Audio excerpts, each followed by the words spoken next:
Hello বন্ধুরা, আজকে একটি নতুন ভিডিও নিয়ে আপনাদের সামনে হাজির হলাম। এটা হচ্ছে জিঙ্ক বি। এই জিঙ্ক বি কেন খাওয়া হয় বা কাদেরকে খাওয়ানো হয়? এই জিঙ্ক বি মূলত বাচ্চাদের একটি ভিটামিন বি কমপ্লেক্স সিরাপ। যেসব বাচ্চারা খাবার খেতে চায় না, খাবারে অরুচি,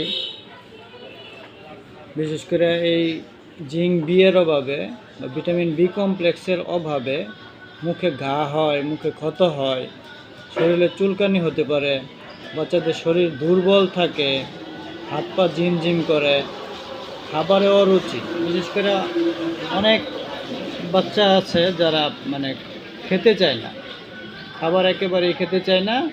তখন আমাদের কাছে এসে বলে যে ভাই, বাচ্চা তো একবারে খেতে চায় না, এখন কী খাওয়ানো যেতে পারে?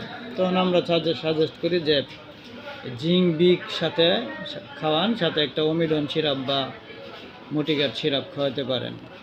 এই জিঙ্ক বি মূলত অনেকগুলো কাজ করে। শিশুদের ক্ষেত্রে রোগ প্রতিরোধ ক্ষমতা বৃদ্ধিতে সাহায্য করে, খাবারের শরীরে শক্তি যোগায়, তারপরে প্রাণবন্ত করে তোলে শিশুদেরকে। তাই আপনারা জিঙ্ক বি খাওয়াতে পারেন। জিঙ্ক বি খাওয়ানোর নিয়ম হচ্ছে বয়স ভেদে, যাদের শরীরের ওজন 5 কেজির উপরে তারা দৈনিক 1 চামচ করে 5 মিলি করে দুইবার খাওয়ানো যেতে পারে। এর উপরে ওজন ভেদে আর কি ভিন্নতা হয় খাওয়ানোর। জিঙ্ক বি যেসব বাচ্চারা খাবার খেতে চায় না, আপনারা জিঙ্ক বি নির্দ্বিধায় খাওয়াতে পারেন।